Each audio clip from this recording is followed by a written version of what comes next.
Hey, Arman here.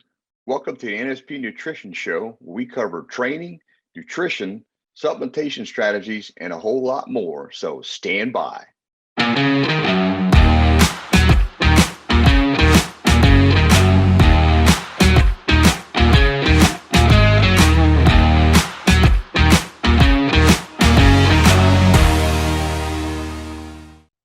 Hey, and welcome to the NSP Nutrition Show. I'm Arman Eckelbarger. Hey, I'm Frank Mills, and we appreciate you joining us again for another NSP Nutrition Show. Today, Armin and I will be talking about how Armin trains his triceps for maximum size. And we've got NSP fan questions, some more good ones this week. So looking forward to that. All right, so let's get started. Armin, this is actually, to me, a good topic and something fun to talk about because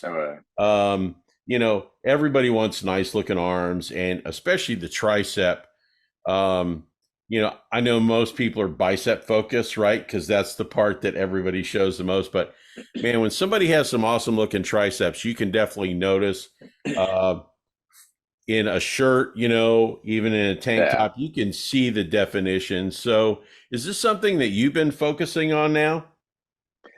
No, I don't really focus on it. Mostly for me, I really enjoy training that muscle group, and it just seems to respond pretty good. Just probably because I enjoy training it, but I got to make sure I don't do too much on my triceps because I think I get close to overtraining. But um, you know, one of the things people don't realize is I know that they think the bicep is the most important thing, but you need to have the triceps well developed if you want the arm to really, even if you're flexing it, to really look good. So, Right. for me, when I see people training their triceps, I'm totally shocked by their approach. And that's why I thought, well, let's just bring this up because I'm in the gym and I see people all the time and I kind of, glance at what they're doing. And it's just like everybody just wants to do push downs. And they'll use a different handle, they'll do a rope or whatever. But that's all they're doing for the triceps. And they just don't understand, they don't realize that that's going to be a very small amount of the development of the arm if you actually want to get some results. So I thought, well, I'm going to kind of highlight some of the things I found that worked really well and see if we get some takeaways here with that. Well, as usual, you always have a lot of good quality information on the shows that we do. So, where would you like to start on this particular topic? Okay, well, for good arm size, you're going to need to develop the triceps fully, and the reason for that is because it's the biggest part of the arm. When you flex your arm, it's the underhang. If that underhang is short and shallow, then the biceps, even if it looks good, it's not going to look good. It looks like okay, looks deformed. So, I'm always about having balance and how you develop the muscles in your physique. And Vince was about that too. You need to have a good overall shape to the muscle so it reflects well. And what people I don't think they really understand. I mean, seasoned people will probably understand it, but and there's more available knowledge about it. But you have three heads to the bicep. So you have a long head, which is the bulk of the bicep. Then you have a lateral head, and then you have what's called a medial head on the back of the arm. And so it just seems like people don't get that, and what they don't understand is if you're not training to the long head, especially, that's the biggest part of the triceps because it runs from your shoulder to your elbow, and then understanding how the other areas are affected. Interesting. So, I know it's kind of hard to demonstrate, because we're on a camera, green screen, that kind of thing. But could you kind of show us where the long head is located on the arm itself? All right. So, from this position here, let me kind of adjust. So the long head is going to run from, whoops, I got to go to here. Yeah, you got a point opposite. Here. Yeah, all the way from the shoulder, all the way to the elbow. That's the long head. And then the medial is going to be underneath. Keep going the wrong direction. The medial stays underneath. Okay. I can't really do that very well, but that's how that works. And then obviously the lateral is on the outside of the arm where you see that it helps develop the horseshoe kind of look. Gotcha. And that's what most people end up training. So but the long head is, it's got to run from the shoulder girdle all the way to the elbow, and it really accounts for the major overhang of the triceps. So, I mean, and I know this won't help the podcasters at all, but this meaty part right here, that's what you're trying to do to get that long head developed. So when you Gotcha. flex a bicep and you're like doing a front double bicep, it's Hmm. going to look balanced because you got the bicep, it's peaked on one side, you want the tricep, it's peaked on the bottom side. So that's the key to getting that. I mean, you need to develop all of them, don't get me wrong, but Right, right, people aren't, I mean, most people I see are not focused on getting the real meat of the arm developed. And I see that with a right, lot of people. I mean, a lot of people. So, right. Well,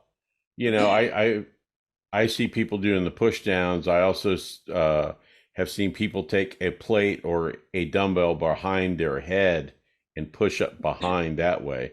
yeah. Um, but why don't we focus on the long head specifically, and we'll Yeah. get to the other two after. But what are some of the best exercises, Armin, out there for the long head part of the tricep? Well, there's long head is more of a pressing type of muscle group. So because it's a large part, that's where you really want to use the most weight. And so that's Gotcha. where closed grip bench press for me was the bread and butter of developing long head, but also heavy weighted dips were my alternate choice. And I always kept my, when you use a dip rack, you don't want an overhand grip. You want a neutral grip. So your thumb would be straight and you want to lean back to really Hmm. engage the tricep with weighted dips, or, if you're going to do assisted or whatever. But those two are, to me, the bread and butter exercises because you can use a lot of weight. Now, Okay. outside of that, you have, overhead dumbbell extensions. You have incline dumbbell tricep kickback. Kickbacks are that's a lightweight exercise, so that's nothing that I would focus on a lot. It'd be something uh, maybe as a finishing exercise if I was I'm looking for another exercise just to substitute something in or to maybe pre-exhaust. But that's not to me an exercise that you want to focus on. It's just something to be ancillary to add in something or to change it up. Then you could Hmm. use easy bar French press and incline dumbbell overhead extensions. So things that are above your head that you would let the arm come all the way back behind your neck, almost touching your back. Those are excellent exercises to really engage the long head as well. And I like to use rope. Rope. It's called rope extension for me behind the back. Hmm. Those are extremely effective. But you can also do them pushing straight away from yourself, where you just come right behind the head.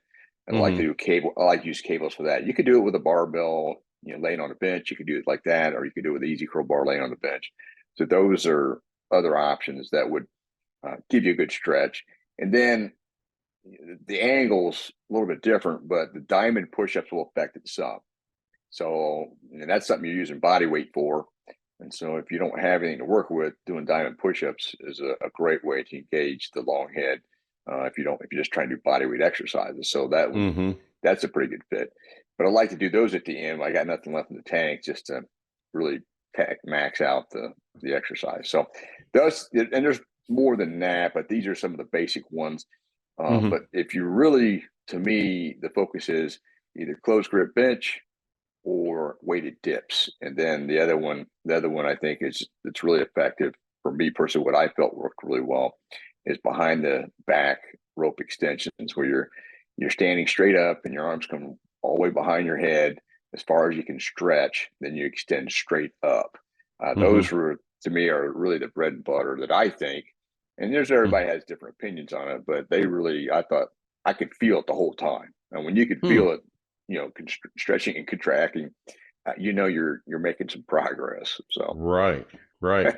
Well, I think the great thing about this too is if you're in the gym and a piece of equipment that you want to do one of these exercises on is taken, you've got a lot of different options here to mix it up and keep it fresh too. yeah, and that's the other thing is, well, and then we're going to talk about what order to put them in, because they don't necessarily have to. You change up the order, that also shocks the system Hmm. too. And I really Interesting. enjoy doing that. Yeah. In other words, we'll talk about it, but you would finish up with the close grip bench exercise after doing all the other, and that'll test your survival fibers, put it that way, to make sure you get the bar up. Well, we did talk about where the long head is located. It's basically, for the podcasters, would be directly underneath the bicep and running up the The whole actual length of bottom the of arm, your the whole arm, length of the correct? back of the arm. Yeah. Oh, Yep. okay. Okay. So let's go to the lateral head. Let's see if we could describe that for the podcasters as well, where that's located. If they had a vision for it, would that be Well, like the kind of lateral under the head, bicep muscle? no, the lateral head is on the outside of the arm. So, meaning Okay. lateral just means on the outside. So, Okay. is the little hook or horseshoe part of that Uh-huh. area that sticks out. That's your lateral head. So Okay. that's what that engages push down movements. You're going to get a Okay. lot of that development with push downs, whether it's using rope or handles, different handles and things like that. Uh, that's gonna get that area. And so I always make sure I do one push down type of movement when I'm training my Hmm. arms. But that's the one most people do because it's pretty simple to do. It's pretty easy to understand, and you do feel it. But you're Right. not going to it's not going to hit the long head or the medial head. So, but that's the most common one that people are doing. They're actually hitting that lateral head, and then you'll see the outside of that tricep will pop out. But when they go to flex it, and their bottom part doesn't do much. That's because there's nothing there. Right. Right. So, Armin, where is the medial head located? Okay, so that's located at the bottom center of the posterior part of the arm. So, it's where the long head is, but it lays underneath both long head and the lateral head. Okay. So it's gonna basically attach to the humerus, uh, as does the lateral head, but it attaches at a lower point. So that's where Hmm. that is. And so basically what that medial head does, it allows for better precise movements of using the tricep. So it acts kind of like a bridge between the two heads. So that's its Okay. purpose.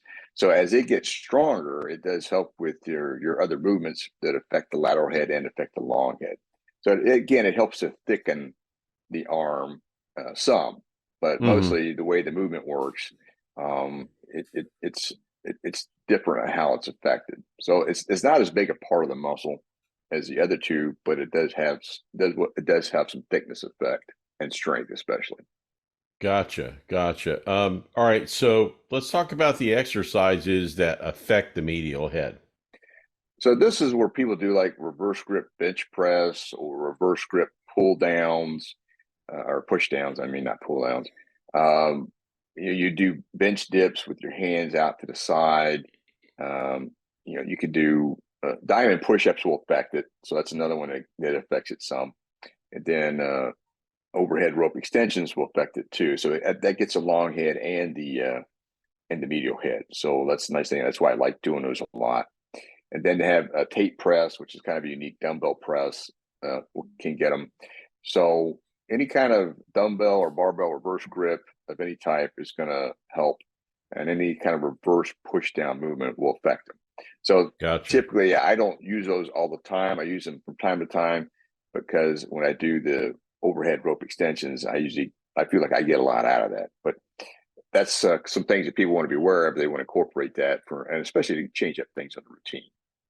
Right. Right. Interesting. So, look, we went over all three areas now and we got that stuff out of the way. But I know a lot of people that watch the show are curious about what you do and how you train. So, how are you training your triceps, Armin?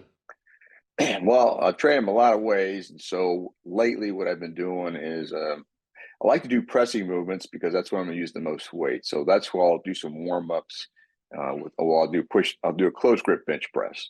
So, for example, I'll do a close grip bench press and a push down movement. So I'm getting the long head and then the lateral head or the outside head. And then I'll do an extension movement to focus on hitting all the heads for each workout. So that's typically how I approach it. And then Hmm. with that, I like to do it quickly to really tax the muscle and affect it pretty rapidly. Yeah, I like if I had the capacity to do it and the gym's not too busy, I'll do tri-sets and then giant sets when available. So, and all that means is I'm going to do 3 movements back to back with very little rest. You just have enough rest to go from one movement to the next. So, like an example here would be going from a heavy close grip bench press to failure, then going to push downs to failure, and then going to the rope extensions behind the back or neck to failure. Mm-hmm. That would be a tri-set.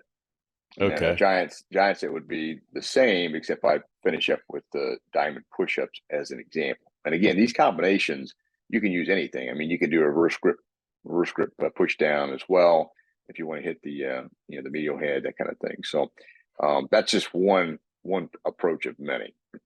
Well, it's pretty interesting that you brought up many combinations. That was my next question. Is exactly what Okay. kind of combinations do you like? Okay. So typically for me, I'm really strong on dips. So what I do is I alternate. Like one week I'll do close grip bench press and focus on that.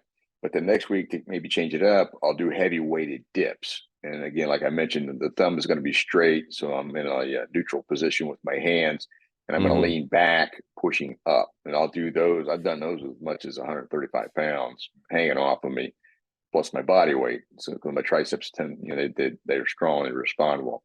So those are 2 things that I will be doing with each workout to play things out. But a lot of times with the dip rack, if it's busy, then I'll just focus on more close grip more often. So that's one thing there. And I like to generally though I'll be warming up with close grip bench. Let's say I'm going to do dips, and I'll do body weight dips to kind of warm up. But I like to do like 15 to 20 reps to kind of warm up the whole. That kind of warms up the whole entire area, to be honest with you, because the long head runs so much size of the muscle. And Mm-hmm. then with the combination, like I mentioned before, I'll do close grip bench press, 185 to 225, and then I'm going to go, for many reps as possible. And typically, I'm trying to do 6 or more, whatever that ends up being. And then I'll go to push downs with maybe a V bar handle, because that's a different angle to push down, keeping my elbows back. I don't like having my elbows forward of the torso, I like having back. I feel like I get more stretch on the outer head. And then I'll finish with rope extensions, either above my head or behind my back or neck. And then I'll if it's a giant set, then I'll do diamond push-ups for as many as I can, and then regular diamond push-ups. So that's a full plank position. And then once I can't do any of those, then I drop to my knees and see if I can squeeze out 1 or 2 more. Basically, you got to be careful. You can fall flat on your face, but at the same time, Right. you've really maxed out your tricep workout. So with being a giant set, there's only rest I have is this amount of time it takes me to get to the next exercise. And that's a really great way to tax your triceps. But the focus is always get at least 6 reps on each exercise. So if I'm not getting that, then I'll drop the weight and keep going until I get at least 6 reps with that particular movement. And then, with this stage of my development and the amount of volume that I can do, because I'm doing very little rest, my volume is more of just nonstop. So I typically have enough time to do 3 rounds of that, and then my triceps are toast at that point. So another thing Right. you can do though is, like I mentioned before, is you could do 1 round going like I just mentioned, but then reverse the order. You would start Mm-hmm. out with the diamond push-ups to failure, then you go to rope extensions, then you go to push downs, and then you go to close grip. Now, obviously, when you do that, you got to adjust the weight accordingly, because you're retaxing the muscle in a totally different format, and that is a real game changer. I mean, when you reverse the order, you do one direction and reverse it, go in the other direction. You got to adjust the weight, but the way your arms feel just trying to adapt to that stress is Mm-hmm. phenomenal. I mean, the pump is just it's ridiculous. Well, Armin, what about heavy straight sets? Yeah, I like doing those too. To kind of see how my strength is doing. So with that, I'm going to focus on 2 to 3 sets, 6 to 10 reps. If I get more, then I get more. But I try to stay in that 6 to 10 rep range, so I'm really maxing out how much weight I'm using in it. And I want to go close to failure on those. If I got a spotter, then I'll try. I'll go to failure. And then again, I'll change those combinations up as well with the different movements. So Mm-hmm. so one day would be, let's say I'm gonna do, if I do my triceps with my, as my part of my arm day, then I'm going to go heavier because my triceps are fresh. And this is another thing that people don't understand is if you want to use heavier weight, then that's when you train your triceps when you're fresh. Because instead of using 185, I'll do 225 or 245 for that many more reps because of, I have a lot more glycogen and I'm fresh. When you get fatigued, that's when you got to adjust the weight down. So that's one thing to keep in mind. Same thing for heavy dips. So that's what I'm talking about, like changing up the combinations. And then I would go to push downs to failure, maybe a different handle position, maybe using a rope or a straight bar. Again, as heavy as possible, good strict form, squeezing at the bottom. Now, one thing I do want to say that I see some people do is you don't want to lock out the arms. That's a huge mistake. All you're doing is creating elbow issues for yourself in the future. Keep the arms bent. You want to just make sure you're flexing the muscle and you're still getting a 4 range of motion, but you do not need to lock out. So that's going to cause problems. So that goes for every pretty much every exercise, in my opinion. And this is going to help you keep from having joint issues. All right. So then again, to get the best results, you want to pick an exercise for each head to round out the overall development. Like I mentioned before, then I'll go to push downs, I'll do extensions or a different type of angle, reverse grip push downs as well. Again, just to change it up. So these combinations are all going to give you good effects. And that's the thing. That's why you want to kind of experiment with them, whether it's just doing straight heavy sets or you're doing like a tri-set or a giant set. They're very effective. You did mention a lot of different combinations, which takes me to another question. I'm just kind of curious here is this something that you typically train your triceps with another muscle, or do you just train them by themselves? Yeah, the arms are, they get a lot of work just from any other, ancillary exercises you're doing. So if you're doing compound movements, like you're doing shoulder press, you're getting some tricep work. If you're doing, chest work, you're getting tricep work, et cetera. So you have different ways you can approach it, but I just don't train the triceps by themselves. Now, if it was a really weak body part, I would maybe consider that, but that's not my case. So for me, I usually combine them with, chest and triceps. So after I get done training my chest, I'll go right into doing the tricep workout. The triceps are already pretty much warmed up. So I only do like one warm-up set for my triceps because after doing a lot of pressing movements, they're hot. So again, you would just do some short burst volume to really finish them off. So I like to do that. Or if I want to really focus on my triceps more, then I'll just train like arms by themselves or shoulders and arms, those combinations. And then hit them real hard. So the nice thing about doing triceps and biceps in the same workout, and I always start with triceps again because it's a larger muscle group, okay? But if you superset, you can superset tricep and bicep too, and you get that double pump. And that's always a good change up. Absolutely. So that's what people should consider. You can train triceps first and really fatigue them and then finish with your biceps, or you can superset them. And again, supersetting, this is what I learned this from Arnold is, man, that's phenomenal, the kind of pump you get because you're just putting the blood in on both sides. And then again, you don't want to do it all the time, but you do that and it's a really nice pump and a really nice feeling. So that's how I would do it for that. But again, I don't think a lot of people should start, if they're going to train their arms, start with biceps first, unless that's a really weak muscle group, because it's a smaller muscle group than your triceps. So I would always encourage people that you start with, focus on your triceps first. So in other words, even if you're going to do supersets, you do a tricep exercise first, then you go right to bicep exercise, that kind of thing. Okay. So, that's how that's how I've approached it. And it's worked really well. And my clients, I do the same thing for them and it's worked well for them. Excellent. Okay. Well, we are getting limited on time now. Any final thoughts here to wrap up the segment on triceps? Yeah. So if you want good arm development, make sure you develop all the triceps muscles, the three heads, evenly and as effectively as possible. And then again, you want to prioritize the triceps over the biceps unless it's a weaker area because the tricep is the biggest part of the arm because of the heads that we talked about.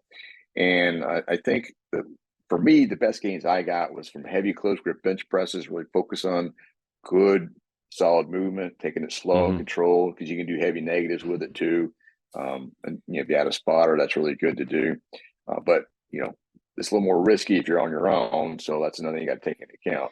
but even that, you can still use a lot of weight. So like heavy close grip bench and then weighted dips. I just found that those got me the most size on my arm, in my opinion, and because I can really feel it really doing that. So that would be my my suggestions for people, depending on where they are with their tricep development. Interesting. Well, the one thing that for everybody that has been watching the show or listening to the show for a while, proper form and technique, man, it's really what you're focused on. You keep talking about it. So, Arman, great information. We're going to take a quick break, and we'll be back with fan questions. So stand by for a quick word from NSP Nutrition. Arman and I will be right back.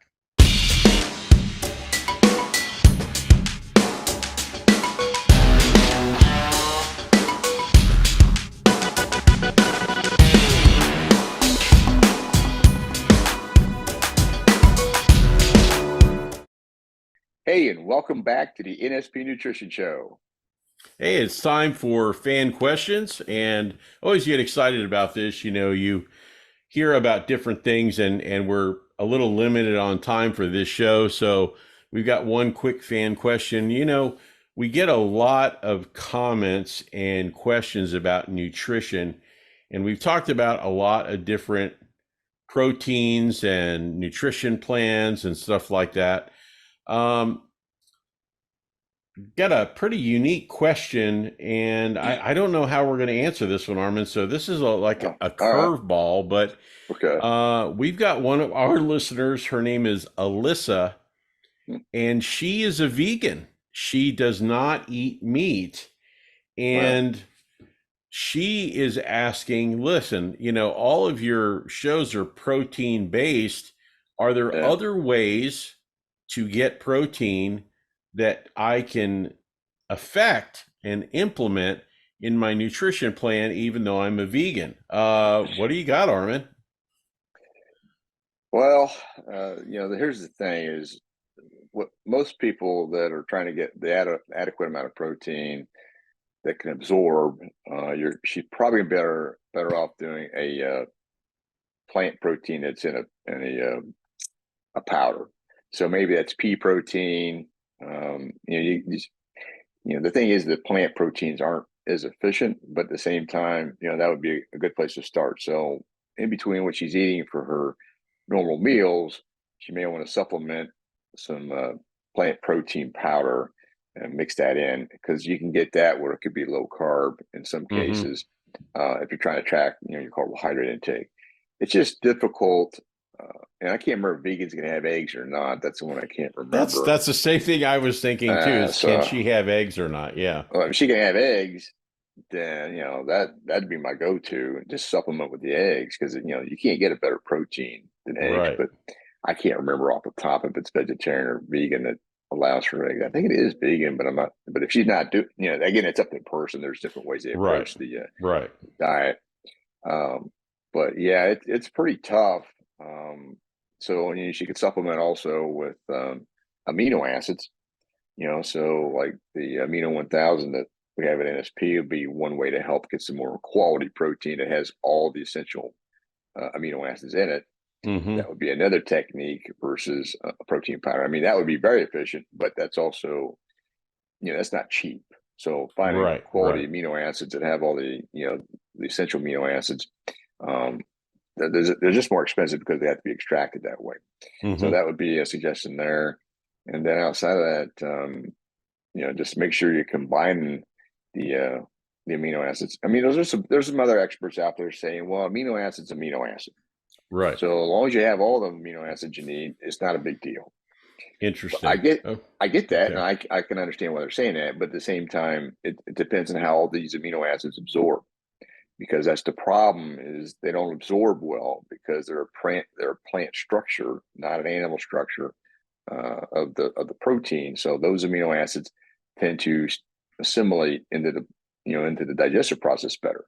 You just don't get that with the plant proteins. So I don't. Again, good point. I don't have a good answer other than for me, I would probably do some amino acid supplementation. And I don't know if it makes a big deal where the amino acids come from as being a vegan or not. Like the amino 1000 comes from eggs. It's an egg extracted amino acid, but it's very efficient. So that'd be one thing they could do. Mm-hmm. But that's, because I've tried the pea protein, I've looked at those different ones, and the efficiency is, still kind of questionable. But Right. that's Right. worst case. Do the pea plant protein, or you got to do some homework on those to see how they're extracting them, and then Mm-hmm. make sure there's not a lot of carbohydrates in there. If you're lean, then it's not probably a big deal. But if you're trying to stay lean or to lose some body fat, then you want to watch the carbs that are in the plant protein Mm-hmm. options. Well, if she is able to have eggs, you're right. I agree with you 100% is the way to go. But, it's really tough for Alyssa because making the choice to be a vegan, hey, everyone has their things that are important to them. And I'm not taking away from that, neither are you. But, No, I mean, it's what it is. but, protein is really the most effective way, and we know that. So, Alyssa, we wish you luck, and if you have any other questions, please get back to us. We appreciate the question, though, very much. That's it for this week's show. We definitely appreciate your fan questions, and any comments, topics, anything that you can offer. You can scan the QR codes, email us at support@nspnutrition.com, or you can just comment right on the YouTube channel.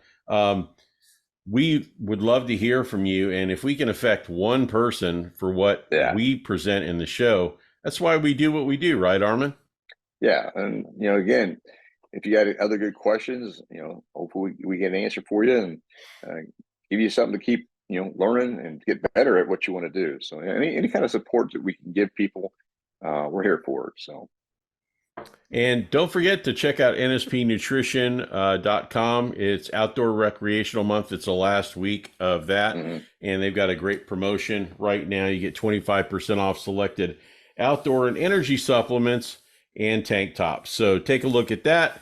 Thanks for joining us again. And join Arman and I next week for a brand new episode of the NSP Nutrition Show.